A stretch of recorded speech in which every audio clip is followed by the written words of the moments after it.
India आप तक समाचार, कड़वा लेकिन सच। निवडणूक म्हणजे लोकशाहीचा उत्सव.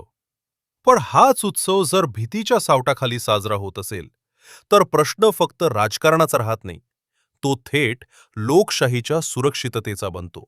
जळगाव शहरातील प्रभाग क्रमांक 2 मध्ये सध्या असाच तणाव पाहायला मिळतोय. निवडणूक प्रचार जोरात सुरू असतानाच राष्ट्रवादी शरदचंद्र पवार गट यांच्या उमेदवारांनी गंभीर आरोप केलेत. या गटाच्या उमेदवारांचं म्हणणे आहे की विरोधी पक्षाशी संबंधित काही व्यक्तींनी प्रचार थांबवण्यासाठी थेट धमक्या देण्याचा प्रयत्न केला.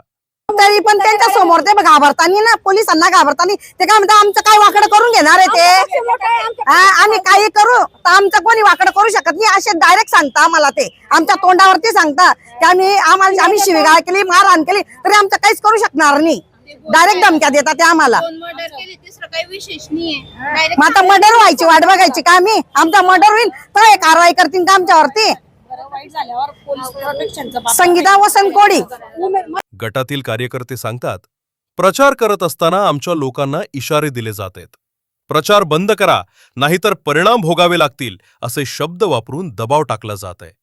या आरोपांमुळे प्रभाग क्रमांक 2 मध्ये राजकीय वातावरण तापले असून नागरिकांमध्येही चिंता व्यक्त केली जात आहे.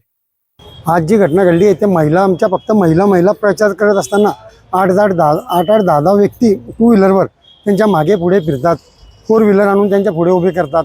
त्या आमच्या शेजारी पाजारी महिला ज्या त्यांच्यासोबत प्रचाराला येतात त्यासुद्धा दुसऱ्या दिवशी म्हणतात भाऊ आम्ही येणार नाही. एवढे दहशतीत आहे त्या महिला.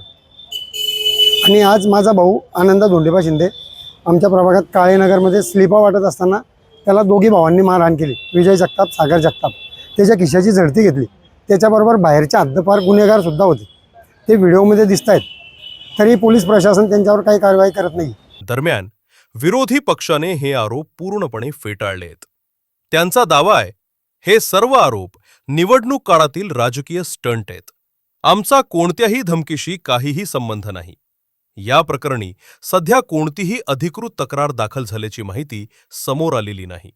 मात्र पोलिसांनी परिस्थितीवर बारकाईने लक्ष ठेवण्यास सुरुवात केली आहे.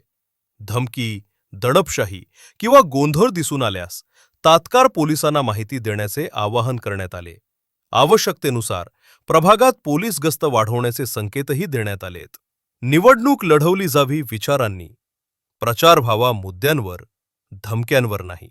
प्रभाग क्रमांक 2 मधील हा तणाव लोकशाहीसाठी इशारा ठरतो की काय, याकडे आता सर्वांचं लक्ष लागले.